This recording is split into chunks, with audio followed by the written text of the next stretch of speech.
Okay, welcome back everyone to the Asheville Vedic Astrology YouTube channel, youtube.com/Ryan's Vedic Astrology. I'm here with a wonderful astrologer, Renay Oshop, and I met her, or didn't actually meet her. I've been in contact with her for about a year and a half now, and we've been discussing things such as astrology, research, how to do research, what's involved in research, and she's very much engaged in that whole process. So for the introduction, Renay, your website is iyourastro.com, which we'll be discussing as we get further into this little talk. But for those individuals who are watching, what would you say about yourself to introduce yourself? What is your role in research? What is your role in Vedic astrology, and so on?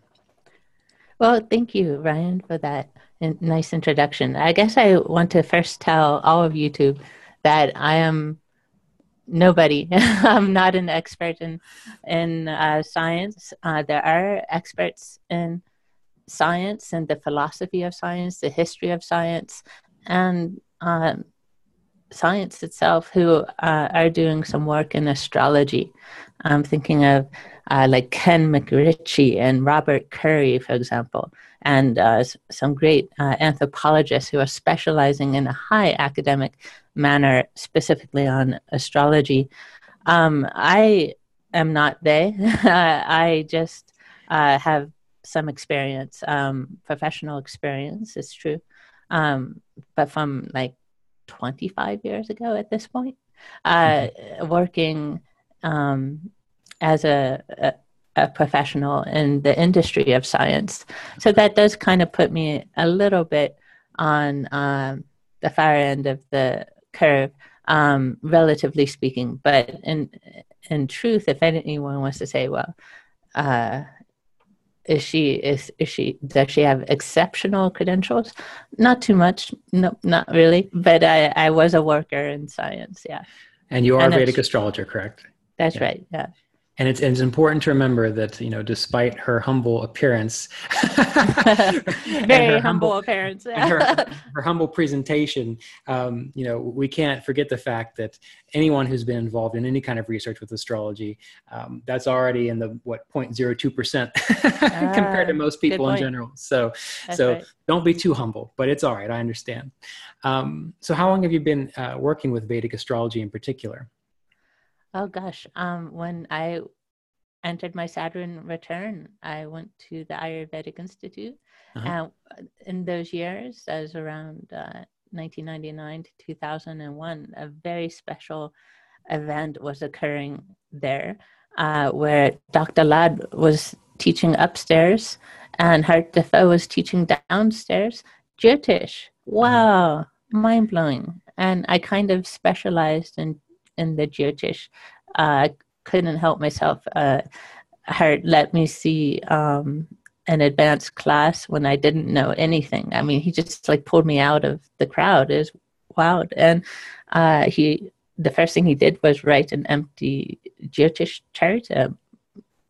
And I said, oh, okay, this is what I've been waiting for. Oh my gosh. And so I've just stuck with it ever since.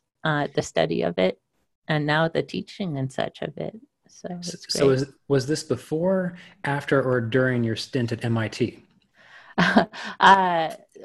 Long after. And I was accepted to MIT when I was, 15. But I went to Harvard, actually. Oh, okay. All right. Well, yeah. I misread then. Okay. But there's a big story, like a family crisis, a terrible family crisis pulled me out of there. So it's a long story. Yeah. Well, we didn't need to get into that. I just wanted to, I wanted to, fully let people know again who I am talking to and the extent of their capacities. That was a long time ago. Yeah. So, you've done a lot of work in research related to astrology, and you are an astrologer. You wrote a really great paper with Andrew Foss. Is that correct? That's correct, yeah. And that was the paper dealing with Twitter followers, which we will be discussing today, right? Yeah. And you've also been working on a project related to Mercury retrograde. And I don't know if we're going to get into that. I just want to mention it, where you were analyzing Google data, correct? Or where was it that you were analyzing? Weren't for you the Mercury retrograde? Amazon. Yeah, that was over 80 million, all 80 million Amazon reviews from, I believe, when they first started, really, 1996 to 2014, July, when they stopped releasing the reviews publicly. So a long set of data, Right. big data set. And Definitely. that was generally to see if there were more typographical errors during Mercury retrograde. Is that right? That's right. Yeah. Okay. Okay. So yeah, so you've been involved in this for a while. And the reason I wanted to get you on this channel is because I personally have a significant interest in research. As we discussed before we started recording, the last time I took a statistics class was in college, over 20 years ago. So I'm a little rusty on that. But what I really want to get into before we talk about your specific research is the idea of researching astrology. I personally think it is a wonderful idea. My problem that I have with it when I really think about doing it well is when I talk to people who say they've done research, and I'm not including you because you've obviously done some pretty good research. When I talk to people who say they've done research, typically what it always comes down to is, well, all of my clients agree with me. Or they'll say things like, I looked at this one particular technique, on 10 charts, or maybe even just 100 charts, and it most of the time worked out. And so it's a very sort of I don't think it's very specific. So that's number one. And number two, the other issue I have with it is that when I look at astrology personally, and I would love your take on this. When I look at astrology, my sense is that astrology itself is one science, in the sense that physics is a science and chemistry is a science. And there are these sciences. And yes, there are different, branches, thermodynamics and all these sorts of things. But astrology itself should run, I think, on some fundamental principles that all astrologers, if it is a science, should kind of agree upon.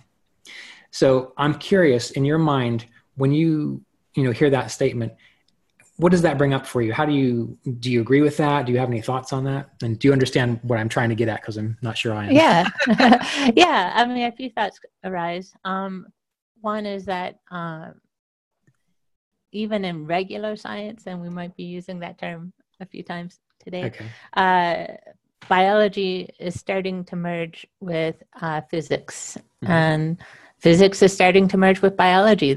Computational science is starting to use bacterial systems to build computers. I mean, what do you do with that? So these demarcations are fuzzy even in regular science. And I like that. I think that's a good thing. So too, I think astrology, and Jyotish, the divinity of light, as a Vedanga, is capable of uniting a bunch of different sciences, regular sciences, because we study social stuff, certainly, but we also study physical phenomena, and we study psychological phenomena quite a bit. So we're capable to be like the uber science, or the earth science, above, and be quite integrative. I think we're talking hundreds of years from now. And that's if we can move at a fast clip in building, or perhaps rebuilding the science of astrology. Right. And I agree with that broader picture, that big umbrella that you're describing. I'm thinking a little bit more on, I guess, more fundamental levels. Like, for example, like when we talk about zodiacs, or when we talk about, what kind of house system to use, or, even certain techniques. There are some astrologers that swear by their techniques, and it's I'm waiting. I would love to see, and again, like you said 100 years. I was giving it a heck of a lot more time. I was going to say 1,000 or so. But it seems like, when astrologers got together, just like some scientists get together and they can say 2 + 2 = 4. Actually, the proof of that only came out in the 1950s, that 1 + 1 = 2. Bertrand Russell, I believe, did that. And it took hundreds of pages for him to do so. And it was immediately slammed and critiqued to death, really. And so now with Gödel and such, we're not sure what we can prove mathematically. in terms of 1 + 1 equaling 2. But I hear you. Fundamental questions in building the house of astrology, the house of the science of astrology, need to include fundamental questions like zodiac and house and perhaps planet, like Pluto or not, as a small example of that. So the study we might be talking about that I did with Dr. Foss assumes Jyotish, all of Jyotish. It assumes the Vedic zodiac, sidereal zodiac, as the one to be focused on. It assumes, Jaimini Karakas, for example. And well, to that end, can I just interject a moment? Yeah. So to that end, do you think that the way it's going to work out in practice rather than theory is that we will be doing things like choosing a particular kind of paradigm or a particular kind of technique and just say, let's test this, and then sort of reverse engineer it back down to a more fundamental level? Or do you think it's possible to actually start somehow at that fundamental level and build from there? Do you understand? Interesting. Yeah, I sure do. I think understand the question. And this is why I want my students are co-participants in Vedic astrology research to spend a year at least first on the history and philosophy of Western science, which is its own academic field, and it's fun and it's fascinating and worthy of at least spending a year on. And the reason why I ask that is so that they get a sense that the history and philosophy of Western science is messy and goes in interesting sort of pendulum swings and occasional punctuated equilibria, as they're called, or like jumping points. And so even Western science is, although that's a stupid way to refer to it. I hope you know what I mean, though, because we don't have a good term for it. But so I guess I'll just call it Western science. So even Western science is messy at best. And so that's sort of the first example. The second example, I'd like to calmly and beautifully build a stupa of knowledge, is perhaps the more ancient way of doing it, perhaps more Eastern way of doing it. We can call it, if we're going to use this dichotomy of Western and Eastern. And I like that approach better.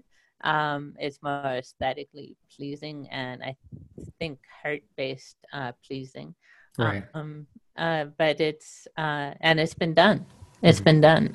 So I think that brings up an interesting sort of point of that Vedic astrology people are not so very interested in the very latest knowledge of Jyotish, if that can even be said to exist. Rather, we tend, I think, as a group, to be more interested in the most ancient knowledge. Like if somebody unearths a text, or a record on stone or something of a song from 5,000 years ago, 10,000 years ago, that would be amazing. That would be revolutionary. Whereas the Western messy system, something from this year is amazing and revolutionary.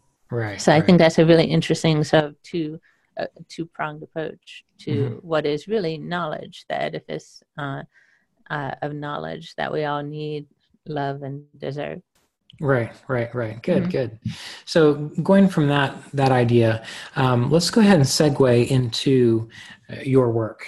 And I know we talked about a few things you wanted to discuss. Where would you like to start in regards to either the research or even what you were mentioning to me earlier on your website about the psychological predictor and so on?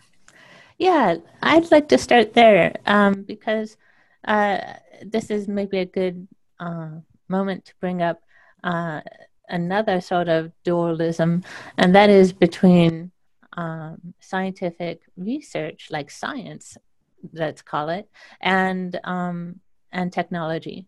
Okay. That they're really quite different. And I think sometimes there's some confusion in the nascent sort of astrological research community between the two, that people Mm, uh, I'm not sure. And again, this is where history and philosophy of science exposure could really help out. So I'm going to show my screen. Okay, excellent. And this will be my website. It's Ire Astro, which most of you probably know. Ire is a form of the word for life, and Astro is for astrology. Mm-hmm. So this bit of technology, we're going to start with technology here, is Sounds a good. tiny example of technology, but it's fun. And you can find it under resources and then drop down to personality trait predictor. And you'll get this page.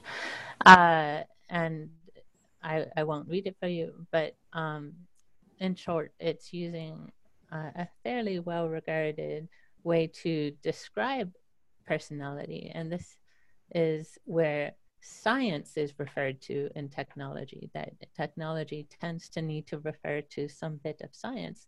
And there's a lot of science in this, in the psychological field on the so-called big five personality traits.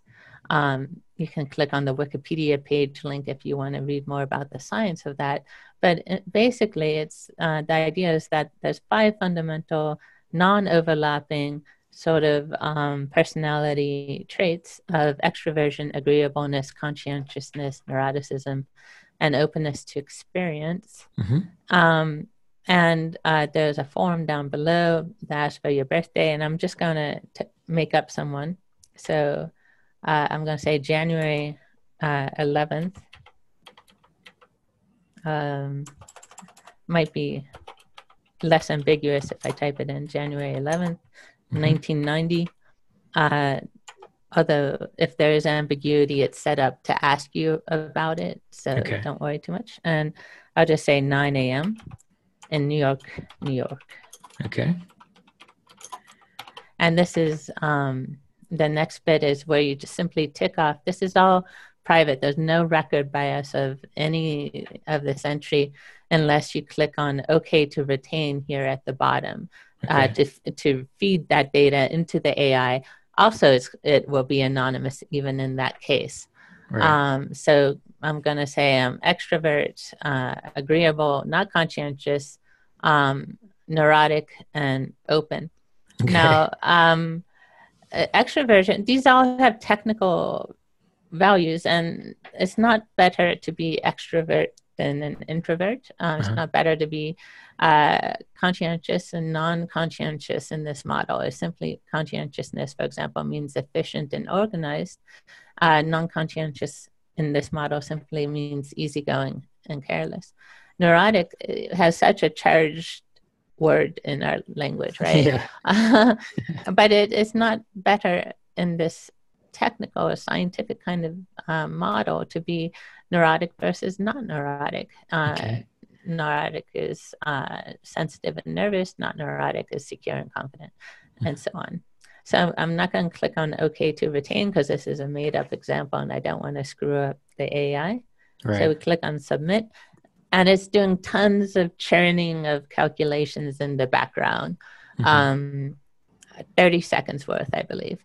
I know, 60 seconds worth. So, I mean, that's a lot for the code in the background to be doing. For anyone who works in web design, you might be wondering what it's doing. It's doing artificial intelligence where we have a body of, I think, 1,006 people sort of seeding the AI, teaching the AI, okay, this birthday kind of corresponds to this big five personality profile. So that's a decent amount of data for astrological research and for astrological research technology to be fed on. And then it's going to use your data to compare to those 1,006 and plus about 250, I think at this point, other people who have clicked on OK to retain. Okay. So so that's what it's doing. I think we'll add about 45 seconds at this point. And so this is... here we go. Okay, go ahead. Oh, sorry. And so there's these circles. So inside the circles are what the AI believes you are just based on your birthday. So agreeable, neurotic, open, and conscientious. So why conscientious and introvert. Right. So why the red versus the black? The red just means it disagrees with your assessment of yourself. In so doing, and so calling you or like aligning you with this big five personality set. Right.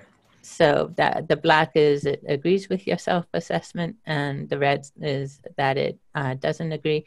And this is what follows is hearkening to the science of this, just in case people are curious.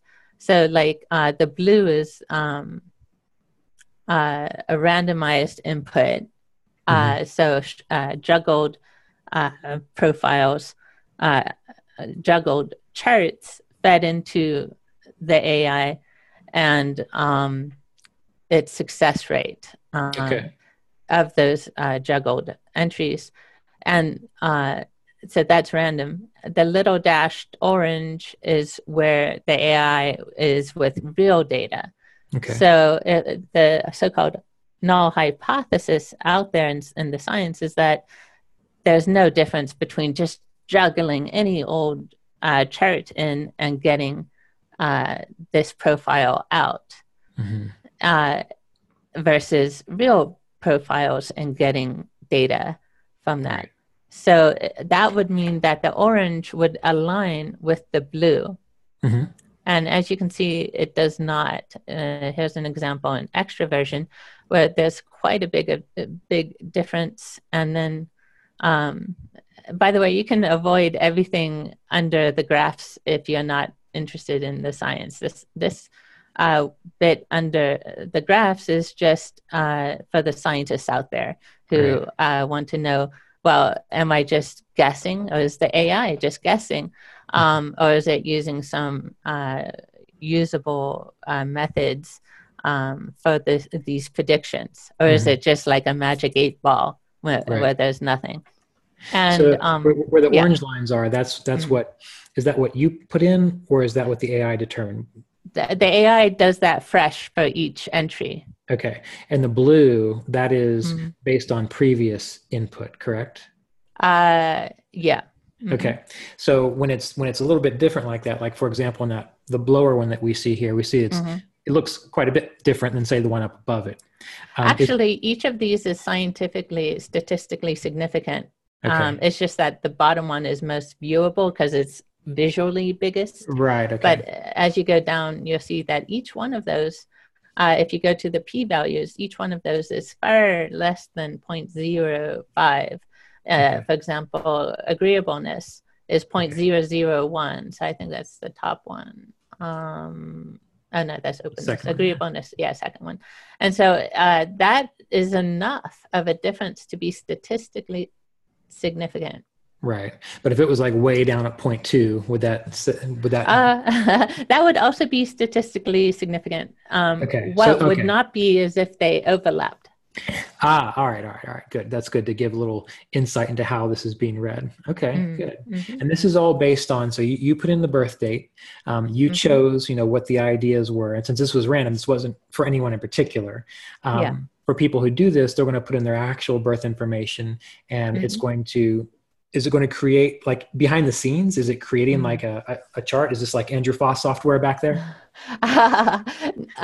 Almost. What it is calculating is the set of, it is referring in the background, it is referring to astronomical software that does pull up what constellation each of the 9 planets are in, or 7 planets, plus sun and moon, plus retrogression statuses for the planets. So that's the profile that's based on. So it's based on the sign, or the signs of constellations, as well as whether a planet's retrograde or not. Yeah, so no ascendant is being calculated. Okay, excellent. All right. And the idea behind this is to see how it matches, but also when you hit, it's okay to retain, that's Hmm. giving you more information for research, correct? It's giving the AI more information for the research. Okay. Yeah, I do not have access. What it actually saves is simply the profile of constellation placements and retrogression statuses. It does not retain your birthday, time, and place, but Okay. instead the profile, the chart profile for that person. So Okay. even if I did dig into the data that was retained, I would not know, okay, someone with this birthday, time, and place Right. did this. Yeah. Okay. Okay. Okay. So we should, though, I mean, for the sake of astrological science, it would be wonderful to encourage our viewers to do this and allow you to retain, right?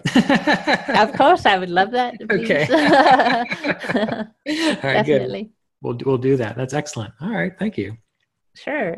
And go ahead. I'm sorry. No, before when you finish saying what you need to say here, I just wanted you to show folks again where on your website to find that, so that they can make sure to get there.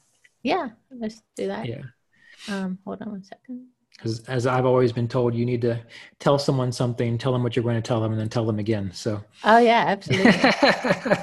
For myself included. So go to irastro.com. Okay. And then go to resources and drop down to personality trait predictor. Okay. And there you go. There's the empty form.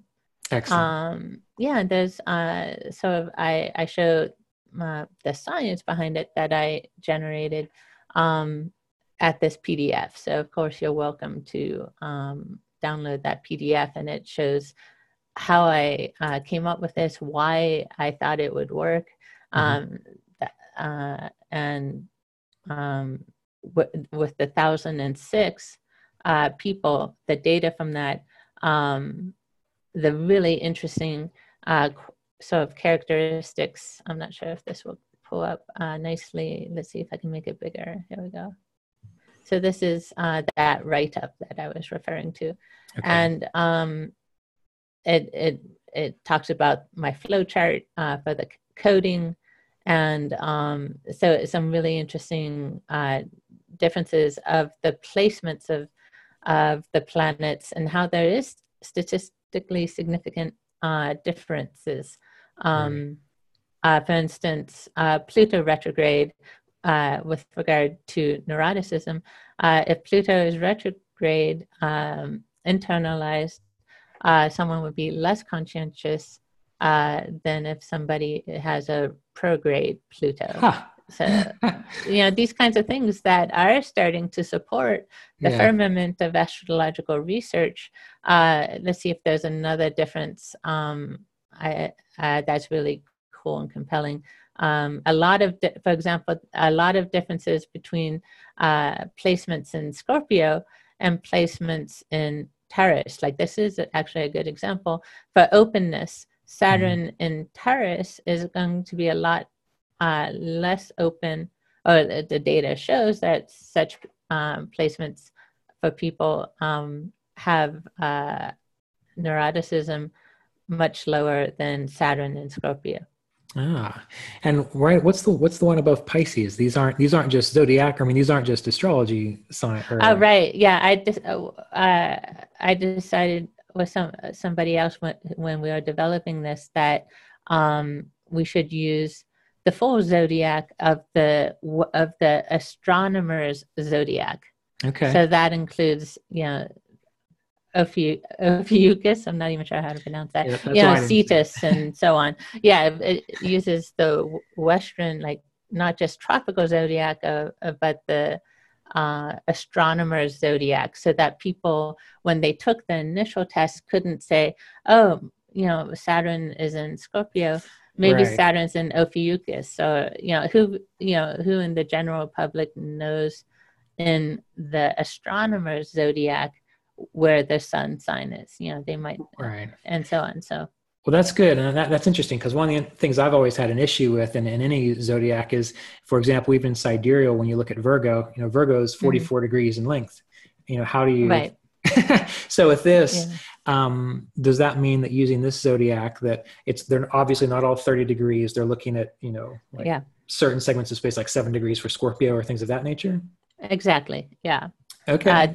The astronomer's zodiac. And we did that to sort of juggle or make confused the idea that someone knows their own chart and knows, oh, I'm Aries, I'm supposed to be extroverted. Right. Well, here, where you actually what was found was that sun signs actually are not the most significant of the placements, but instead Jupiter placements, Saturn placements, the retrogressions, and people are less expected to know those in the astronomer's zodiac, and hence there's less worry in the science of things for self-attribution, I think it's called. Where you say, I'm Aries, I'm extroverted. You might be actually Pisces, right? 2/3 of the time, from tropical to sidereal. There's that confusion. And then I think Cetus is also in Pisces. And so, and plus there's, so there's going to be some smearing or messing up of the self-attribution. Well, that took it to a whole nother level then. I wasn't even expecting. I wasn't even expecting that. Yeah, in science, you got to worry about these things you have to try to make things what I call, frankly, bulletproof or dart-proof. Because the current culture right now for astrology research is that at best, you're going to be ignored. At worst, you're going to be critiqued beyond belief, such as happened with Michel Gauquelin in the 60s. Poor guy, he eventually committed suicide from the pressure. And he was a regular academic researcher in astrology, though.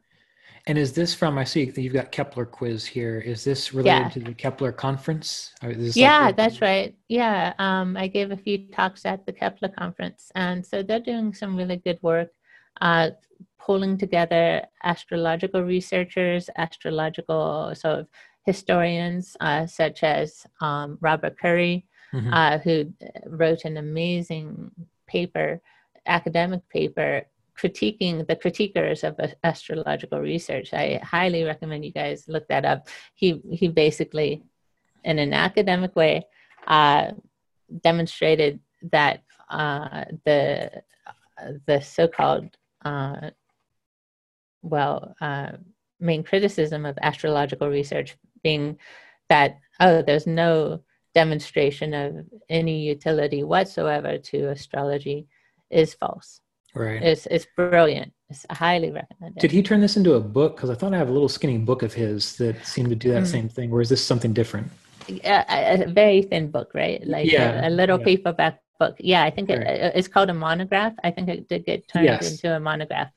And it is of some length, like maybe 40 pages, 20. It's a wonderful book. Pages. I mean, I remember reading it and thinking it was very good. That's when I was thinking about doing the what's the program they have over in Wales? Bath, Campion. Well, anyway, it's not coming to mind, but I got all of their books to read through their master's program in cultural I think it was cultural astrology and astronomy is what it was. I've heard of that program. Some really good people come out of that. They recommend that book. So, all right, well, this is excellent. Do you mind taking a moment to talk a little bit more about the Kepler conference? Because I know that's coming up, isn't it? And this is people need to know about it, I think. Yeah, I mean, I'm not sure. I'm still in the middle of some projects, so I haven't applied to attend or to go for this year. But I can speak of what happened in January, which was amazing. Amazing group of people. Doctors, engineers, all the way to to lovers of astrology. We all got together in this really excellent hotel on the beach. Still casual enough though, not uptight at all. Really fun space and did amazing. It's near NASA. I think they're still holding it at that same place. And so I think the founder of the conference, she's really inspired by the proximity to NASA and to the idea of of science. This should be just another science, astrology, and that and the technology. If we can make more fancy examples than what I just demonstrated happen, then it could be of utility, the likes of which I'm not sure other social type sciences can compare to. Right. Yeah. Yeah. And that's happening again. Is it February or January? Because I know it happened January of 2017. Yeah. Well, people can look it up. It's Kepler Conference. Yeah. KeplerConference.com. Is that correct? I'm not sure. Google it. There is a NASA style Kepler conference. So I think it's called something different than Kepler Conference, the website. So yeah, Google it and add in the word astrology and it should take you right there. Yes. The KeplerConference.com. That's it. It's the Kepler Conference, right. The KeplerConference.com. Yeah, I remember I was going to try to go to it last year and I didn't get a chance to make it, but it did sound like a wonderful situation. So you're not going to be going this year? Or you're not sure yet? Yep, I lost you. Yep. Sorry, I don't think I'll pull off anything in time. Yeah. It was so much fun though, and top-notch scholars, great people to hang out with, and the beach was like 100 feet away. Right. Nice. So good. So good. Well, let's go ahead and move on to some of the other points we wanted to discuss. For example, how about the Twitter paper? Do you mind if we go and chat about that a little bit? Sure. That's a very different case. And that is where we did some science. You and Andrew Foss, correct? Oh yeah, me and thank you. Yes. I can't forget Dr. Foss. I see his book behind you, so. Oh, very good. Yeah, that's a wonderful book, Yoga. Yes. Oh my gosh, so good. And I was in a class with him. He was teaching, and we were studying Jaimini, and there was this one sutra about fame. That a certain combination, the Atmakaraka and the Putrakaraka, when in Kendra, that indicates more fame. Right. And so to be clear, that's the Kendras and angles from each other, correct? Yeah, that's right. And is that, with this kind of paper, was that specific to like being in actual 4 houses away, or was it like a 90-degree? Was it degree based? That's a good. No, it was house based. Yeah, I did use Dr. Foss's software for this study. And the Putrakaraka, that's the one, the 5th down. Is that correct? Yeah, that's right. The 5th from the top. So the highest degree going down to the lowest degree, the 5th from the top. Anyway, just wanted to be clear. Well, yeah. I see what you're saying. Yeah, it is. It is that way. And so. How can we show this? He just kind of looked at me in the class and said, I said to the whole class actually at that point, he said, I wonder if this holds for Twitter followers, right? I mean, because that's like an actual numerical measure in our culture for fame. Right. Which is really interesting because, or more example, is a measure for followers, which is the exact word in the sutra, that if someone has a lot of followers, they will have this arrangement. And how do we measure followers in this day and age? Oh my gosh, maybe Twitter followers. Right. Could that be it? And said, then he looked at me and said, can you do this? And I said, I think I can, yeah. And so, and it took and then 3 years later, it finally got published, a painful 3 years. It was so hard, but we did it right, for real. And this is why I think that if people are going to enter into astrological research, they should do so with other people, like in groups, and sort of split the work ahead of time in a way that's mutually conducive to each other's personalities, and expect to be in that group working hard for 3 to 5 years. Right. And frankly, that's even in bringing a technological product to the market. 3 to 5 years is my estimate. Mm-hmm. I haven't done that, but I'm interested in it, and in a group right now where we're starting to do that, and I know there's other groups interested in that. So yeah, it took, I think, about 3 years to get the Twitter study to get published, which was really cool in itself, because it's the first time since the 1960s that a regular journal, science journal, published anything Right. in astrology. So that was really special and neat. And But it was that is hard. available on your website. Is that available? Yeah, let's show Yeah, show them that. people where they can get that. Let me share my screen again. I couldn't remember if you Okay. sent it to me or if I happened to just find it, but Yeah, let's go back to the IRA Astro page. okay. And then if you go to research and drop down to bibliography, you can, there's some interesting science quotes that I like in gray. Drop below that, and then we start to get into the bibliography and other published information. And it's right here under Twitter followers biased to astrological charts of celebrities. Okay.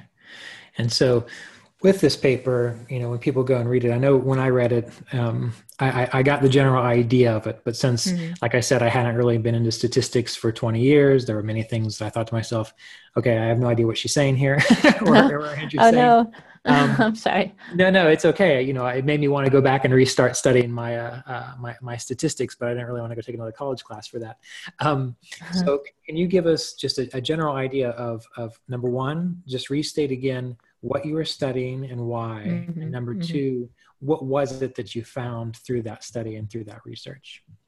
Thanks. Yeah, the basic idea or hypothesis, as it's called, is that people with this Kendra arrangement between the Atmakaraka and the Putrakaraka, right, which, by the way, any astronomer, any person with software or an ephemeris can tell you that whether Oprah Winfrey has this arrangement, whether you, Ryan, have this arrangement. Right. It's an astronomical occurrence of what is, frankly, a very rough 90-degree difference, multiple of 90-degree difference between one planet and another planet, each of these planets being easy to choose amongst all of the planets by their degree placement, as the degree in the sky placement, as you described earlier. Right. So,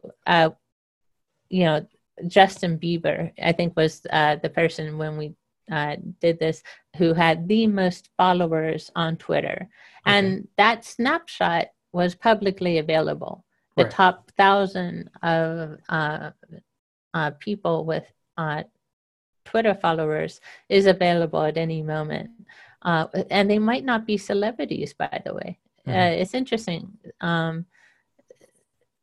This sutra that we're studying is not about fame, it's about followers. Right. So I think that's an important distinction there, because people get confused, because there's some overlap, a significant overlap, but not complete overlap. So anyway, we were... our hypothesis was that as you go up the list of people with Twitter followers in the stack list, the likelihood of incidence, or the incidence of this arrangement between planets in the birth charts goes up too. Okay. So we did that. We used some math that actually probably wasn't widely used when you studied statistics. And when I studied statistics, 20, 30 years ago, in my case, a long time ago. So that was neat and fun to and a good reminder that in doing any kind of science, you have to kind of keep up with the latest in math and data science and artificial intelligence, right. because it's probably going to help you. That's why people developed it, is because it's something that's more useful than what was there before. Mm-hmm. So, we looked at all 1,000 people, and we looked to see if they had publicly available charts, which winnowed down the number quite a bit. So, for example, CNN was thrown out just because there's no birth chart for them. Right. So that we got down to, I don't know, 200 of the top 1,000 who had on astrodatabank.com public birth charts. But only of those, maybe 85 actually had A or B level charts, where those are rankings of how strong the support is, the bibliographic support for that birth chart. So an A chart is from a birth certificate, B chart's from a bibliographer, etc. Right. So we had 86, I think it was 86 out of 1,000 charts, but they were distributed all over the 1,000. So there's a handful down at the bottom. As you actually increase in or go up the list, the chance of finding a high quality birth chart increased, right? Right. Because the person is likely to be more interesting to the people at Astrodatabank. That's just an artifact I thought I should mention, but there is a distribution across the 1,000 for these 86 Twitter celebrities. So is there more incidents of this 90-degree rough 90-degree angle between Karaka and Putrakaraka at the higher end than the lower end? Well, that's answerable. That's answerable through science. And so that was our first hypothesis. There's two of them. Sorry, guys. Hold on. Hold on. And so the first hypothesis was shown through relatively simple or straightforward, anyway, statistical methods, that absolutely there's a far higher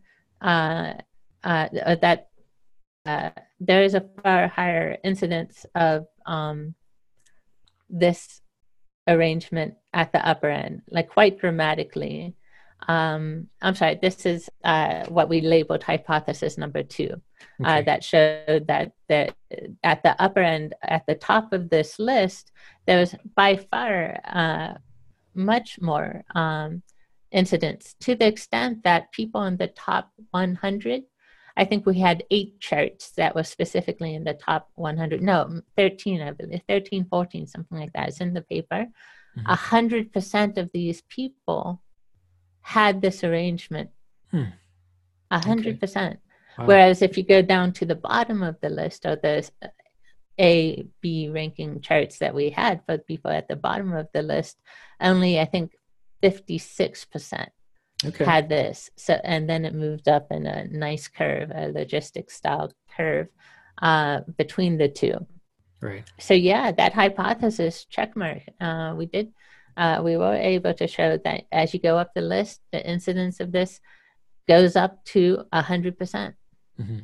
And did it matter if it was in a particular angle? You know, like for example, was it 1 in 10? Would that matter versus say 7 and 4? Very cool question. Yeah, and that's in the first remark of the paper, because it wasn't a fundamental hypothesis, so it was not built within the main part of the paper. But we were interested in that because the 10th house is said to be for fame, the 4th house for home, and the midnight sun and such, and the Rudyard kind of depiction of the houses and of the Kendras in particular. So we did, in a remark, the very first remark, display that, and we were able to show that of the Kendras that we did see, most were in the 10th house. Okay, excellent. And the fewest were in the 4th house, and you can see that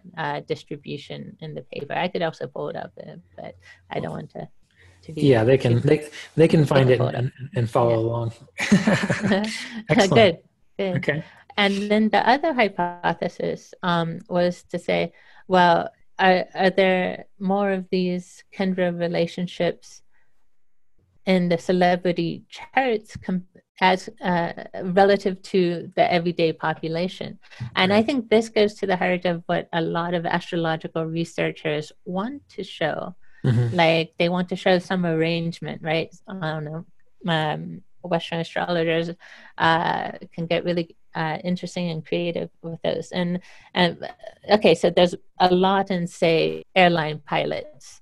Uh, um, I'll give this example. Like K2 the 10th is said to indicate airline pilots, especially in air signs, right?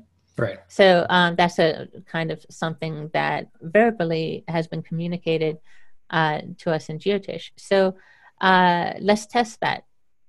But how do you test that? I think it's a really important question, because this is going to the fundamentals of building that edifice of of astrological research. Is one zodiac better than the other? Well, how do you test that? How do you test any of these? Science has to be testable, Right. replicable, and predictive.